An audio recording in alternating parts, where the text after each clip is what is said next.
오늘 어린아이를 실족시키지 말라, 어린이 주일을 맞이해서 이러한 제목을 잡았습니다. 아시다시피 5월은 가정의 달이라고 하는데 5월 5일은 어린이날이고 5월 8일은 무슨 날이에요? 어버이날이기도 합니다. 오늘은 어린이 주일을 맞이해서 어린아이에게 초점을 맞춘 좀 충격적인 설교를 하려고 합니다. 어린이날의 유래를 말씀드리자면 1919년도 3월 1일 독립운동을 계기로 해서 어린이들에게 민족 정신을 고취시키고자, 지금은 작고하셨습니다만 고 방정환 선생님께서 1923년 그분을 포함한 일본의 유학생들 색동회라고 있었습니다. 이 색동회라는 모임의 유학생들이 주축이 되어서 5월 1일을 어린이날로 정했습니다. 그때 아주 미비한 거죠. 왜냐하면 국가적인 날이 아니고 자기들끼리 어린이날로 우리가 정하자 했던 것입니다. 그렇게 정했다가 1927년 날짜를 5월 첫 일요일로 정했습니다. 그랬다가 1945년도 광복절 이후에는 5월 5일로 정해서 행사를 해오다가 1975년도부터는 공휴일로 정한 겁니다. 그러니까는 그 전까지는 공휴일이 아니었다가 75년도 그때 공식적으로 이제 휴일이 된 것입니다. 이 어린이날에 대해서 정의를 내리자면 어린이들이 올바르고 슬기로우며 씩씩하게 자라도록 하고 어린이에 대한 애호사상을 양양하기 위해서 지정한 날이다라고 정의하고 있습니다. 자, 이렇게 어린이날이 특별히 생겼다는 것은 좋은 거예요, 안 좋은 거예요? 좋은 거 같아요. 여러분, 특별히 생기는 거는요 안 좋은 겁니다. 왜냐하면은 어린아이를 사람 취급하지 않았거든요, 우리나라가. 그래서 옛날에 어린이들이 오면요, 얘들아 너희들은 가라 그랬죠. 얘들아 너희들은 가라. 야, 어른들이 말씀하시는데 꼽사리 끼지 말고 쟤들은 가라. 어린아이들을 사람 취급하지 않았어요. 그래서 어린아이도 사람이라는 것을 인정해주고 어린이도 소중하다는 것을 인정해주기 위해서 다른 때는 몰라도 어린이날을 제정해서 그날은 어린이들에게 관심을 갖고 그들을 위하자, 그래서 어린이날이 생긴 겁니다. 그러니까 사실은 이 어린이날이 좋은 게 아니에요. 오죽하면 어린이날이 생겨서 어린이들에게 관심 갖자 한 겁니다. 자, 그렇다면 이제 두 번째 질문은 대답하기 좋으시죠? 어버이날은 좋은 거예요, 안 좋은 거예요? 그래도 좋아요? 어버이날도 마찬가지예요. 오죽하면 어버이를 효도하지 않냐고 서로 형제간에 떠밀고, 아유, 큰오빠가 오빠인데 왜 우리한테 맡기는 거야, 부모님을? 큰오빠가 맡으셔. 아, 우리는 막내야. 그러면서 서로 간에 부모를 막 미는 거야. 그래서 부모를 푸대접하는 거야. 부모를 푸대접하는 거야. 그래서 어버이날을 정해서 이날만큼이라도 제대로 효도해보자. 너무나 효도를 안 하는 자식들이 많으니까 부모 공경이 없어지니까 부모 공경하는 날을 1년에 한 번이라도 정해서 제대로 효도하자 그래서 생긴 거예요. 그러니까 어버이날 생긴 것은 솔직히 안 좋은 거예요. 그냥 1년 365일 효도해야 되는데 어린이날도 안 좋은 거예요. 1년 365일 어린아이들을 소중히 여겨야 되는데 오죽하면은 어린이날을 제정하고 오죽하면은 어버이날을 제정해서 이렇게 그날만큼이라도 부모님 찾아뵙고 어린아이들 데리고 같이 놀러 가자 이렇게 했던 것입니다. 자, 그러나 하나님의 말씀인 성경은 이미 어린아이에 대해서 관심을 갖고 어려서부터 어린아이 교육을 열심히 시키라고 말씀하고 있습니다. 오늘 말씀을 보면요, 신명기 6장 6절부터 우리 6절부터 9절까지 다시 한번 읽어볼까요? 자막을 한번 띄워주시죠. 신명기 6장 6절부터 같이 읽어볼까요? 시작. 오늘 내가 내게 명하는 이 말씀을 너는 마음에 새기고 내 자녀에게 부지런히 가르치며 집에 앉았을 때에든지 길을 갈 때에든지 누워 있을 때에든지 일어날 때에든지 이 말씀을 강론할 것이며 너는 또 그것을 내 손목에 매어 기호를 삼으며 내 미간에 붙여 표를 삼고 또 내 집 문설주와 바깥문에 기록할지니라. 자, 이 말씀이요 정말 대단한 거예요. 자녀한테 부지런히 가르치라. 사람답게 사는 세상을 살아갈 수 있도록 가르치라는 거예요. 도리를 가르치라는 거예요. 그래서 집에 앉았을 때든지 길 갈 때든지 누웠을 때든지 일어날 때든지 말씀을 늘 강론할 것이고 또 그것을 내 손목에 매라. 옛날에는요 이렇게 성경이 이렇게 문자가 발달되지 않았잖아요.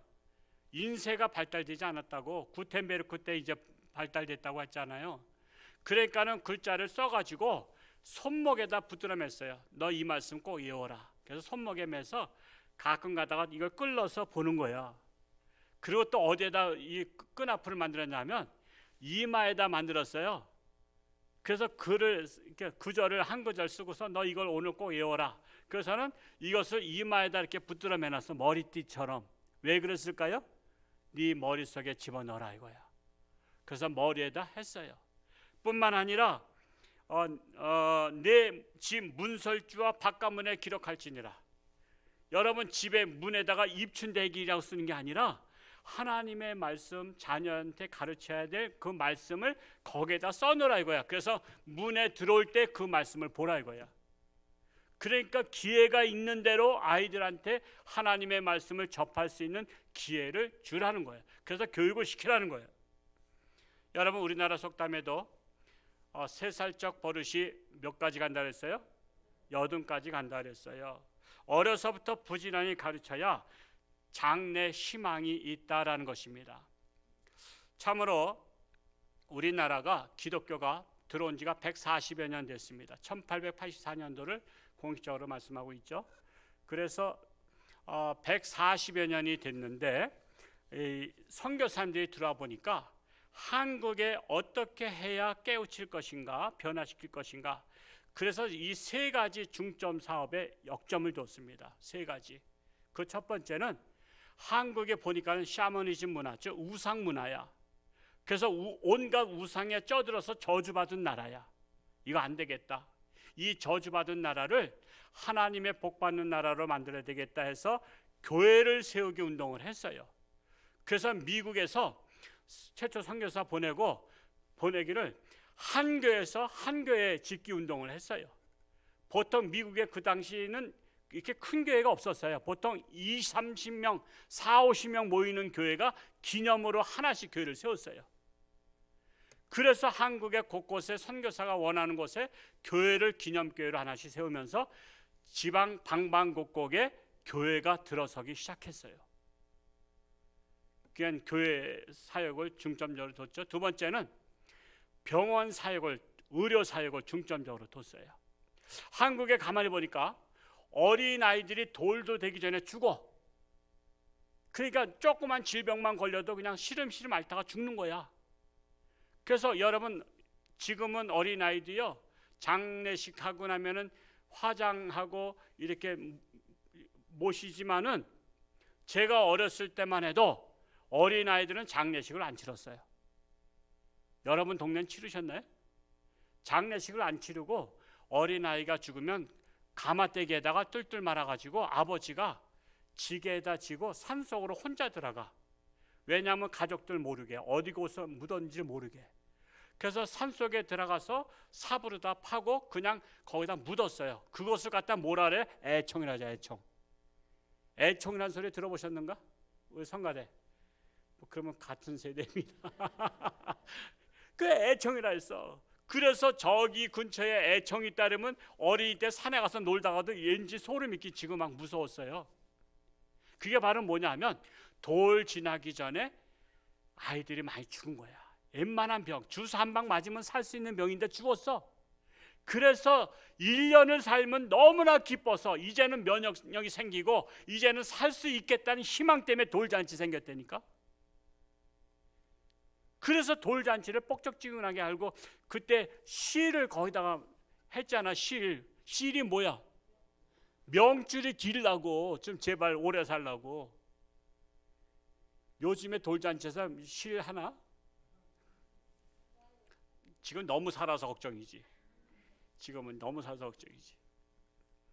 그래서 병원을 세워가지고 그냥 급한 아이들, 급한 어른들 그냥 병원은 가야 되잖아요.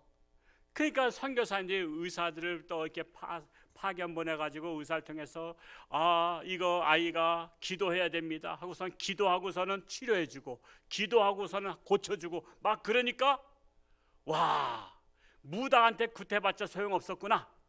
비나이다 해봤자 소용없었구나. 하나님을 믿어야 돼. 그러면서 의료 사역을 통해서 우리나라 기독교 복음화하는 데 앞장섰어요. 세 번째는 교육 사업에 앞장섰어요. 우리나라가 선교사들 들어올 때 140여 년 전에는 서당만 있었어. 서당. 동네 서당에서 그냥 하늘천 따지만 배운 거야. 이래가지고는 안 되는 거야. 지금 세계는 지금 대학교도 있고 막 그런데, 그래서 학교를 세웠어요. 그 당시 학교는 좀 우습긴 하지만 그래도 학교를 세우고 선교사님들이 동네 다니면서 애들을 학교 보내라 했더니 학교를 왜 보냅니까? 지금 일손이 딸리는데. 그래서 어린아이들을 일꾼으로 본 거야. 일꾼으로. 지금 모내기에 손이 딸립니다. 애들 학교 가면 안 됩니다. 우리 농사 못 집니다. 아닙니다, 선생님. 애들 공부시켜야 됩니다. 그러면서 그냥 애들을 막 설득한 거예요. 부모를 설득한 거예요.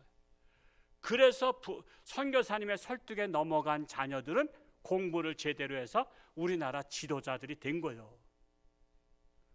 그러니까 여자들은 또 안 보내. 남자들은 마지못해 보내는데 여자들은 안 보내니까 여자도 보내야 됩니다. 여자가 뭘 갑니까, 학교를. 여자는 시집 가면 남인데 출가 애인인데. 그래서 여자들은 또 공부를 안 시키려고 했어. 아닙니다. 기독교는 남녀 차별 구별이 없습니다. 여자도 배우면 됩니다. 그래서 여자들도 그래도 선교사님 말씀 듣고 밑죄 본전이라고 보냈던 자녀들이 우리나라 여성 지도자가 된 거예요. 여성 지도자. 그래서 우리나라 최초로 법학 박사학위 받으신 분이 이태영 박사 아니에요. 그래서 그분이 나오고 막 여성 박사들이 많이 배출된 거예요. 지도자가 된 겁니다. 이렇게 우리나라는 선교사님들의 공로로 선진국화된 나라입니다. 이거를 세상 사람들이 알까요, 모를까요? 몰라요.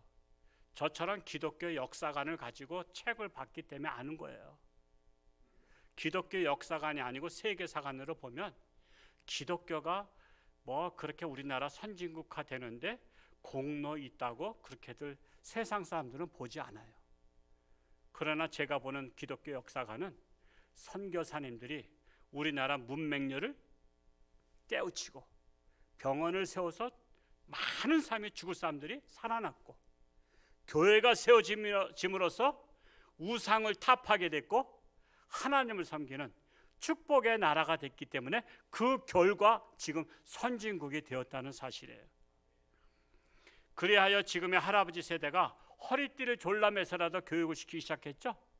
그 할아버지 세대가 지금 90 전후 세대야. 90 전후 세대가 허리띠를 졸라매서라도 내 자식은 진짜 공부시켜서 최소한도 면석이라도 하게 해야 되겠다. 그래서 면석이 소리 지겹게 들었죠. 너는 노동하지 말고 면석이라도 하라. 그러면서 해서 공부한 세대가 60 전후 세대야. 지금 제 세대. 지금 60 전후가 할아버지 세대가 허리띠 졸라매서 공부시켜서 지금 현재 60 전후가 보통 최소한도 고등학교나 아니면 대학교를 나온 세대예요. 그러면서 막 깨우치기 시작해서 이 세대를 또 교육시켜서 지금 30대 40대는 최소한도 전문대학이나 대학교를 나오거나 아니면 공부하기 싫어서 안 나온 사람은 어쩔 수 없는 거지만 지금 그렇게 우리나라가 고학력 시대가 됐어요. 이 고학력 시대가 되면서 과학이 부흥됐고 경제가 부흥되면서 지금은 세계 선진화 나라의 대열에 서게 된 거예요. 우리나라가 무슨 뭐가 자원이 많아서가 아니에요. 오로지 머리를 써가지고 우리나라가 선진국이 됐다니까요. 무슨 광산 팔아서 된 게 아니에요. 석유 팔아서 된 게 아니에요. 자재가 없어요. 남의 나라에서 자재를 사다가 응용해서 이걸 만들어 가지고 다시 되팔아서 여기까지 왔다는 사실이에요. 이 정도 되면 우리나라 희망이 있어요, 없어요? 희망이 있잖아요. 당연히 희망 있는 나라예요. 그러나 제가 항상 말씀드린 것은 잘 나갈 때 뭐하라? 조심하라. 잘 나갈 때 조심하라고 지식교육은 앞서는 나라가 되었지만 사람답게 살아가는 인성교육은 타락하기 시작했어요. 배고픔을 모르는 세대, 그냥 편리하게 부모가 다 해주는 세대. 그러다 보니까 인성교육, 정신교육은 타락하기 시작했어요. 헝그리 정신이 없어요. 헝그리 정신이 없어요.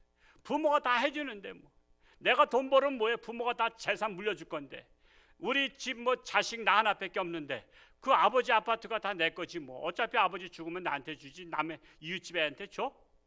그러니까 도문을 헝그리 정신이 없는 거예요. 정신이 타락한 거예요. 정신이.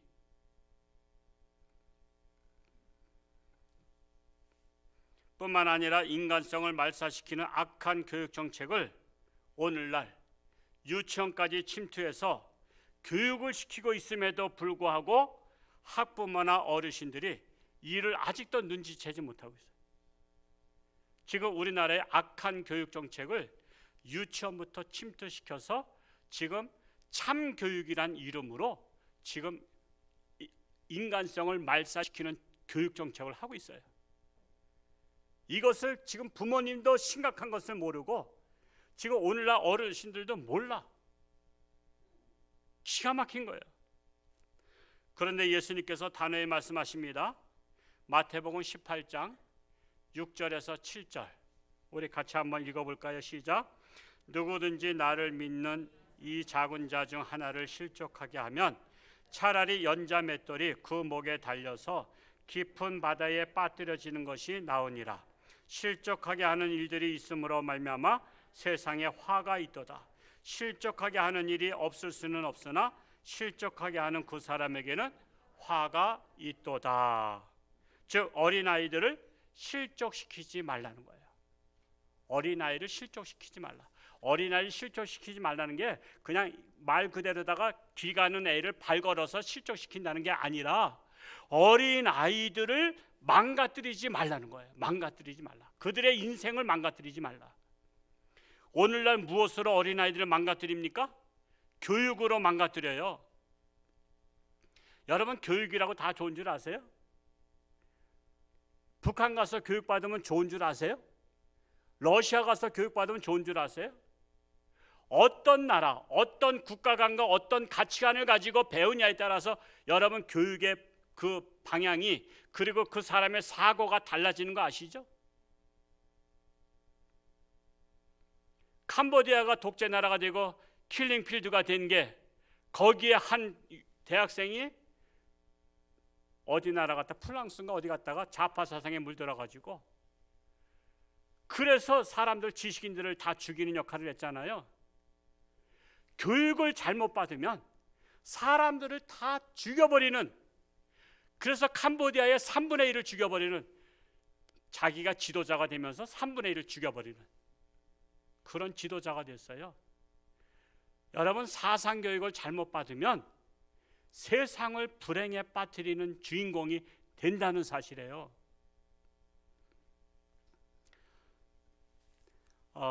그래서 아예 망가뜨리는 법을 제정해서 우리나라가 어려서부터 실족시키는 법을 지금 제정하고 있어요. 이렇게 어린아이를 실족시키는 자는 차라리 예수님께서 뭐라고 그러셨냐면 연자맷돌을 실족시킨 자에게 붙들어 매가지고 목에 걸어서 바다에 빠뜨려 버려라. 왜 어린아이들을 실족시키냐? 차라리 네가 죽어라 이거야. 어린아이 미래 희망을 죽이지 말고 차라리 너같이 남들을 불행에 빠뜨린 자 네가 차라리 연자맷돌 메고 죽어라. 예수님께서 심지어 심한 말씀을 하신 거예요. 얼마나 속상하고 답답하시면 그렇게 말씀하셨겠어요. 이렇게 실족시키는 사람에게는 화가 있다는 거예요. 오늘은 특별히 어린이 주일을 맞이해서 어린이들이 앞으로 살아갈 미래를 파괴시키려는 악한 법을 우리나라가 무리수를 두면서까지 제정하려는 것에 대해서 오늘 진실을 말씀드리고자 하는 거예요. 오늘 말씀은 제가 작심하고 하는 거예요. 작심하고. 그 대표적인 법이 바로 차별금지법. 이 차별금지법을 지금 대통령 임기 마치기 전에 지금 강제로라도 통과시키려고 하고 있는 거예요.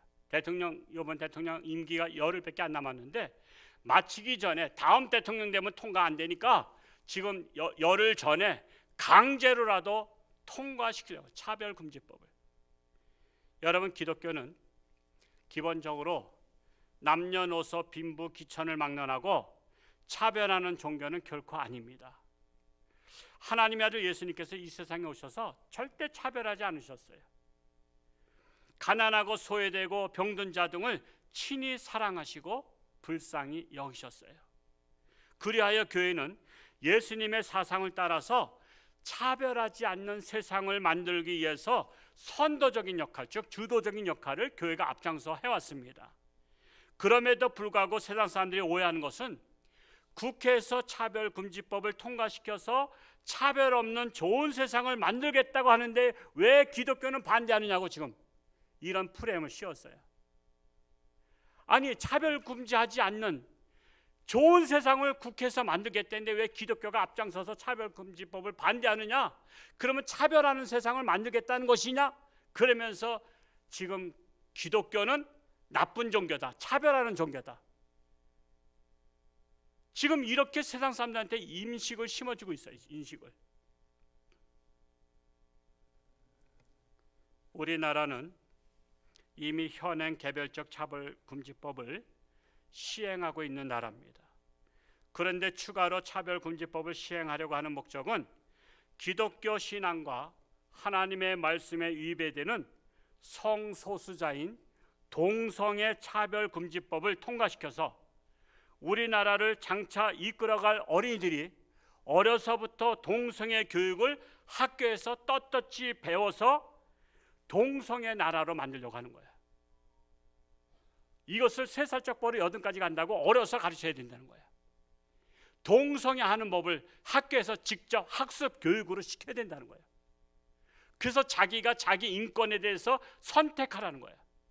내가 이 동성애 교육을 받아보니까 나는 남자지만 여자로 살아가는 게 좋겠구나. 나는 여자니까 남자로 살아가야 되겠다. 그래서 자기 결정권을 자기가 갖게 하는 게 이게 동성애 교육을 시키는 거예요. 이것을 눈치챈 목사님들이 앞장서서 지금 이것을 반대하고 있는 거예요. 앞장서서. 저도 정치 집회 평생 66년 동안 한 번도 나가지 않은 사람이에요. 근데 저한테 이 동성애를 반대하는 악법 대응 본부장으로 강원도에 본부장으로 해달라고 할 때 저는 굉장히 망설였어요. 난 집회 한 번도 난 정치적인 집회 안 나가는데. 근데 이건 차별금지법을 제가 알고 나서 책을 보고 실상을 보니까 가만히 있어서는 비겁한 목사가 될 수밖에 없었어요. 그래서 제가 수락했어요. 앞으로 어떤 비난이 온다 할지라도, 세상으로부터 비난이 온다 할지라도 순교자적인 자세로 이걸 지켜내야 되겠구나 하는 마음으로 제가 이것을 책임지게 됐어요. 우리 강원도에서. 그리고 강원도에서 우리가 첫 집회를 지난주에 했어요. 왜? 지금 대통령 임기 마치기 전에 이걸 빨리 통과시켜서 동성애 나라로 만들려고 하는 이런 악한 계교가 있음에도 불구하고 사람들은 몰라요. 설마 그럴까? 설마 그럴까? 설마가 사람 잡는다고 그렇게 할까? 그렇지만은 지금 그것을 통과시키면 세상은 달라지기 시작해요. 지금 우리가 지금 살아왔던 가치관이 변화될 수밖에 없어요. 너무나 안타까운 거예요. 여러분, 목사님들 중에서도 동성애를 지지하는 목사님들이 많이 계셔요. 홍천에도 많이 계셔요. 제가 너무나 화가 나. 그래서 내가 막 논쟁하다가 그들 불쌍하대. 아니, 나는 불쌍하지 않은 거야. 그들 그렇게 살아가는 게 불쌍하지 않아요? 불쌍하다고 다 인정하는 것은 아니에요. 감옥에 있는 사람들 얼마나 다 불쌍해요. 그렇다고 인정합니까? 그렇게 살면 안 되죠. 내가 말이 하도 안 통해서 내가 그들한테 저주할 수는 없고, 목사가 저주는 하면 안 되잖아요. 그래서 내가 축복했어. 동성애를 지지하는 목사들의 자식들은 동성애자가 될지어다. 내가 축복하노라. 그 자식들은 동성애자가 돼서 진짜 동성애 복을 누리기를 원하노라고 내가 동성애 지지하는 목사한테 그 소리 했다니까. 네가 동성애 지지하지, 네 자식 동성애자 되라. 그렇게 지지하면 목사가 사회를 지키고 나라를 지키고 하나님의 나라를 지켜야 될 자가 동성애를 지지해서 가정을 파괴시키고 사회를 파괴시키면 어쩌자는 거야.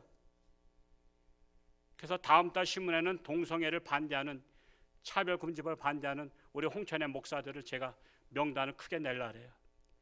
지지하는 목사 냈다가는 또 괜히 인권에다 또 제소할 수 있고 명예훼손으로 다 고발할 수 있으니까 그 사람들 이름은 안 내고 홍천의 동성애를 지지하지 않는 목사 명단을 제가 우리 행복한 신문에 낼라 그래. 그러면 앞으로 교회는 여러분들 꼭 홍천유한교회만 오는 건 아니지만 교회 가려면 동성애를 지지하지 않는 목사님 교회로 가라고 권면하세요. 동성애를 좋아하는 사람들 동성애 교회 가고 목사님 그 따라가고, 동성애를 지지하지 않는 목사님 교회로 찾아가라고. 그 명단이 홍천유한교회 행복한 신문에 나와 있다. 그거 참고하라고 내가 할 거예요. 그래서 제가 홍천에서 지금 미움받는 목사예요. 그래서 미움받는 목사예요 지금. 뭐 미움받아도 뭐 할 수 없지 뭐. 그냥 얼마 살다가 그냥 하늘나라 가버리면 되는 건데 뭐 하늘나라까지 쫓아와서 미워하겠어요? 하여튼 너무나 기가 막힌 거예요. 기가 막혀요.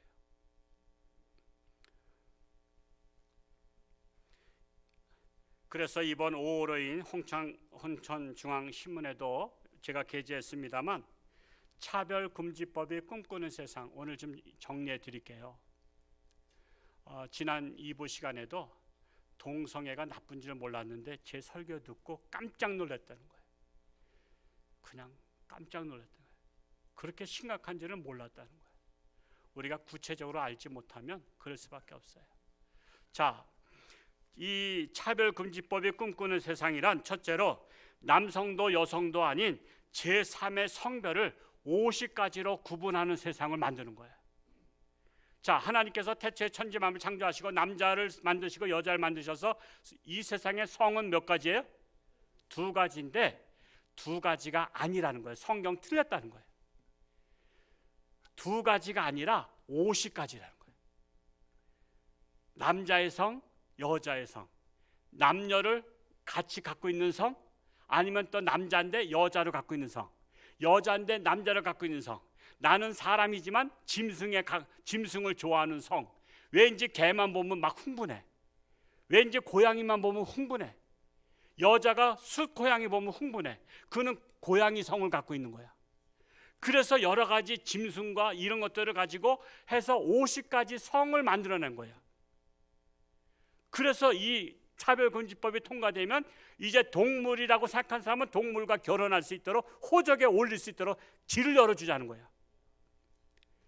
그래서 개 와이프가 되기도 하고 고양이 신랑이 되기도 하고. 그래서 이미 이것이 통과된 나라에는 유산을 개 와이프한테 물려준 것도 있죠. 이미 벌써 신문에 났어요. 자기 유산을 개 와이프한테 물려주느라. 그래서 변호사 사가지고 다 법적으로 물려줬어. 우리나라도 이제 그런 것을 법으로 제정해서 좋은 세상 만들겠다는 거예요. 여러분, 성경에는요, 구약성경에 보면 남자는 남자끼리 남색하지 말고 여색하지 말고 짐승과 하는 것을 수간이라 해요. 수간하면은 돌로 쳐 죽일지니라 했어요. 근데도 이제는 차별금지법이 통과되면 50가지의 성이 있으니까 자기가 원하는 사람과 살든지 짐승과 살든지 그거는 자신의 인격이다 이거야. 자신의 인권이니까 남들이 그것에 대해서 지적을 하거나 뭐라 하면 인권 침해가 되는, 즉 그들의 동성애자를 보호하는 법을 제정하겠다고 하는 거예요. 그러니 목사인 제가 화가 안 나겠어요? 그런 법을 만들어서 가정을 파괴시키고 다음 세대가 지금 망가뜨리는 세상, 우리나라를 망가뜨리는 그런 법을 제정하겠다고 하는데 어린이날이 됐다고 해서 뭐 놀러 가는 거, 에버랜드 가는 거, 그런 거는 지금 생각할 겨를도 없어요. 두 번째로, 그리하여 차별금지법이 통과되면 생물학적 남성이 여성이라고 주장하면 이제는 거세를 안 해도, 자기 몸의 그 신체적 거세를 안 해도 나는 거세하는 비용이 엄청 많이 드는데 4천 몇백만 원 든대. 그러니까 돈도 없어. 그 거세 비용도 없고 또 굉장히 아프대. 그러니까 나는 거세 안 하고 그저 남자로, 신체는 그렇지만 나는 여성으로 전 등록을 해. 그러면 여성이 된 거야. 왜? 자기가 생각에 자기가 여성이라고 생각하니까. 그러면 이 여성이 된 이 생각하고 있는 이 남자는 여성 화장실을 이제 제 집 드나들듯이 드나드는 거야. 그리고 또 여성 목욕탕을 제 집 드나들듯이 드나드는 거야. 그러면 이제 남자인 이 거세도 안 한 남자가 여성 목욕탕에 들어가. 그러면 목욕탕 주인이 반대할까? 아니면 어서 오십시오, 손님 하나 오니까 돈 많아 벌었습니다, 우선 받아들일까? 만약에 목욕탕 주인이 거절하면, 그 사람 고발하면 그 사람 형사입건 돼요. 이 사람이 신체는 남자지만 여자라고 하는데 왜 당신이 사람을 인권 침해했다는 거야. 그래서 이 여자가 목욕탕 주인이 자기가 벌금 낼까 봐 그냥 두려워서 그냥 들어가게 해서, 들어가서 여자 목욕탕에 들어가서 옷을 벗고서는 여탕에 들어가니까 여자들이 깨끗거려서 놀래 자빠진 거야. 왜 남자가 들어와서 나가 그러면 그 사람들 딱 카메라 딱 찍어서 고발해. 이 여성들이 나를 인권 침해했다고 경찰 부르면 즉시 현행범으로 입건이 돼. 당신은 이 사람이 남자 신체를 갖고 있지만 여성이라는데 왜 깍깍거리고 이 사람의 인권을 모독했다 이거야. 여러분, 제가 상상이 아니에요. 이것이 벌써 외국에서 있었던 사례들이에요. 우리나라도 그런 나라를 만들겠다는 거예요. 남자가 여성이라고 하면 여성 목욕탕도 마음대로 갈 수 있는 좋은 세상 만들겠다는 거예요. 이게 바로 세상 사람들이 만들고 있는 교육 정책이야. 우리나라 지도자들이 이것을 통과시키려고 하는 교육 정책이야. 저는 잠이 안 와요. 잠이 안 와. 세 번째로, 자신은 남성임에도 불구하고 스포츠에서도 문제가 생기더라고요. 이미 사례가 있어요. 나는 남성인데도 자기 여성이라는 거야. 그냥 레슬링 선수야, 남자가. 근데 남자고 해서는 맨날 금메달 못 따. 그러니까 자기를 여성으로 다 바꿨어. 난 이제부터 여성이야. 그래서는 여성이라고 주장하니까 여성 경기에 출전할 수 있게 됐어. 그래서 여성들이 아무리 레슬링 선수라도 남자의 신체에 못 따라가잖아요.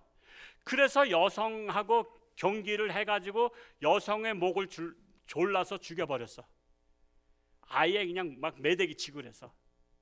근데 경기에다 죽은 거니까 살인은 아니야. 그런 일이 일어나고, 또 복싱 선수가 남자가 남자끼리 해가지고는 이길 확률이 없으니까 자기를 여성으로다가 정한 거야. 나는 이제부터 여성입니다.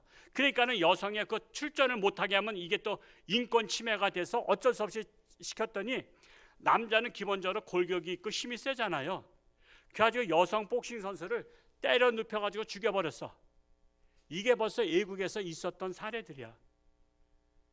이게 이런 일들이 앞으로 일어날 수 있는 그 길을 열어주겠다는 거예요. 우리나라가 남자가 여성들하고 경기할 수 있는 길을 열어주겠다는 거예요. 네 번째로, 차별금지법이 통과되면 유치원서부터 동성애하는 방법, 성전환하는 방법을 시청과 교육으로 의무적으로 가르쳐야 되는 거예요. 그래서 자기가 자기 성을 결정할 수 있는 결정권을 주는 거야. 이걸 해야 돼요. 이거를 의무적으로 시켜야 돼. 그걸 의무적으로 안 시키는 학교나 유치원이나 교육청에는 벌금을 물게 돼 있어요. 고발을 당하게 돼서 고발을. 다섯 번째로, 교회에서는 동성애가 하나님의 죄라고 가르치면 그거는 불법이 되는 거야. 레위기 18장 22절에서 23절에 보면 동성애를 하지 말라고 분명히 말씀하고 있음에도 불구하고 동성애를 죄라고 가르치거나 설교하면 현행범이 되는 거예요. 현행범이. 목사가 범법자가 돼서 구속감이 되는 거예요. 뿐만 아니라 동성애자가 목사님, 저는 홍천주안교에서 목사님의 주례로 저는 결혼식을 올리고 싶어요. 그런데 동성애자기 때문에 안 된다. 그러면 목사를 고발하게 돼 있어요. 인권 침해했다고. 그러면 목사가 일단은 구속을 당하는 거야. 그러고 나서 재판을 받는 거야.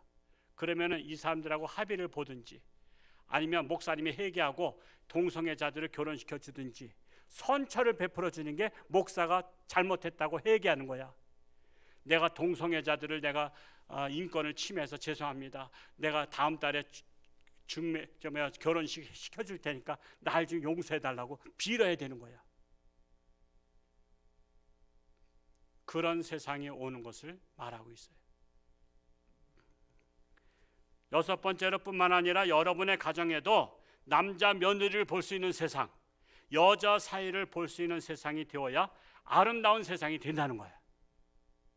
자, 이제 예를 들겠어요. 그렇다면 여러분의 아들이 남자를 데려왔어. 야, 친구 데려왔냐? 그랬더니 엄마, 얘 내 섹시해요. 우리 결혼시켜 주세요. 그랬더니 부모가 안 돼. 너희들 안 돼, 안 돼. 야야, 네가 어떻게 네가 남자인데 어떻게 남자를 데려와서 결혼하냐 그러자. 넌 죽어도 못해. 그게 난 결혼 허락 안 해. 그래가지고 파토가 났어.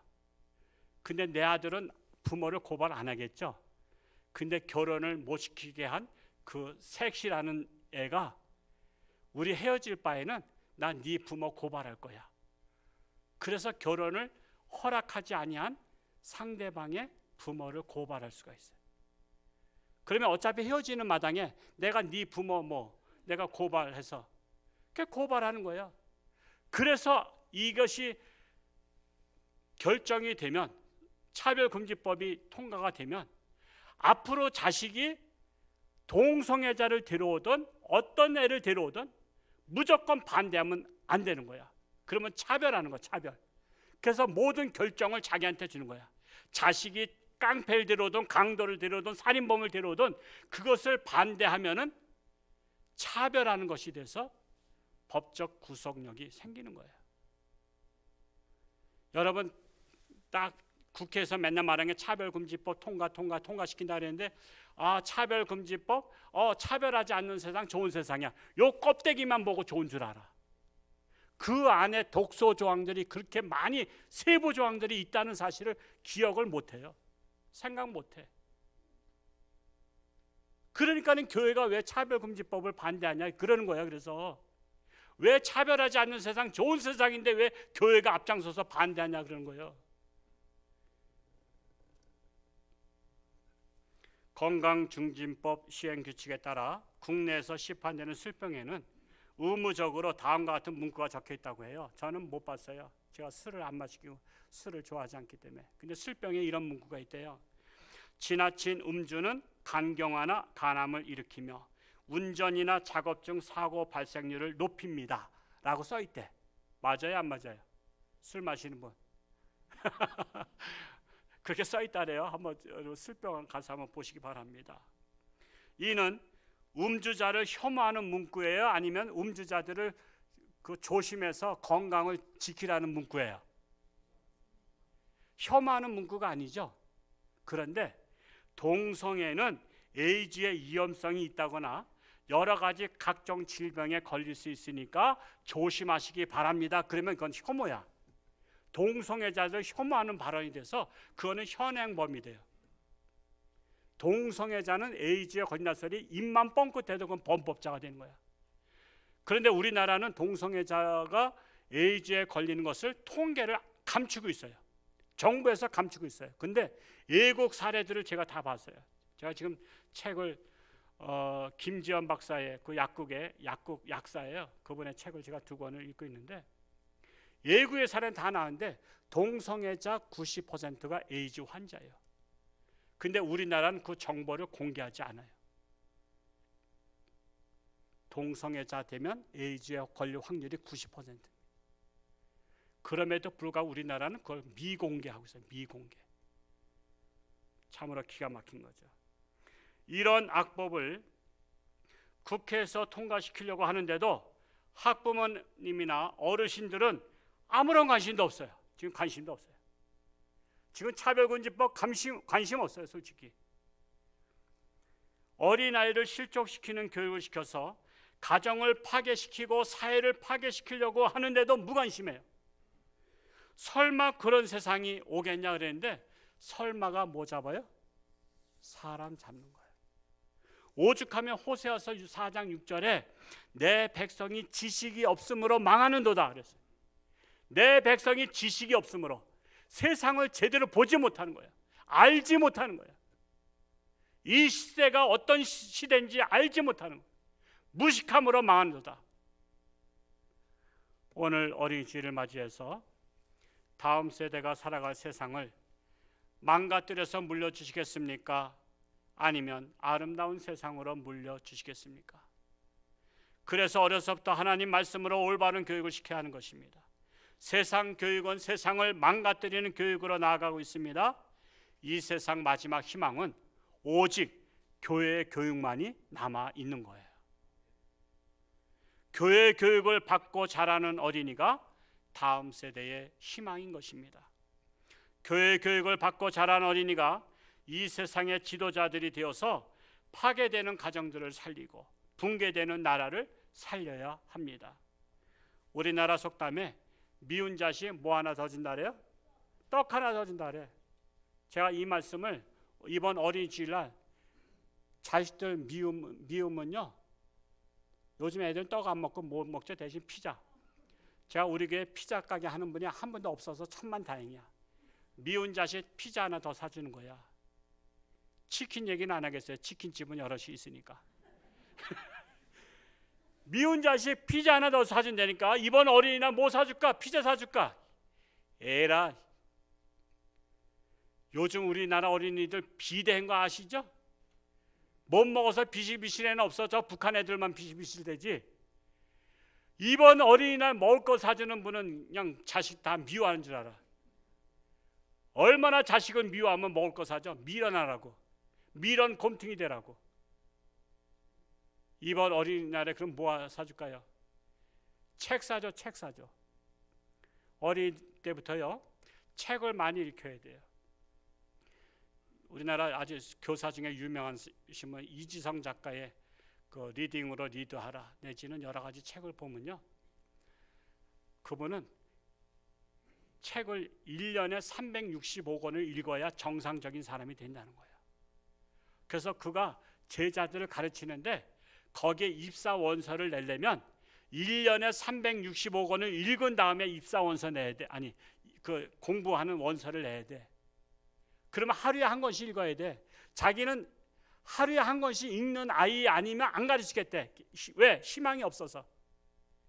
여러분의 자녀들 하루에 한 권씩 책 읽혀요? 아니면 일주일에 한 권이라도 읽어요? 아니면 한 달에 한 권이라도 읽어요? 지금 아이들이 그래서 논리가 없는 거야.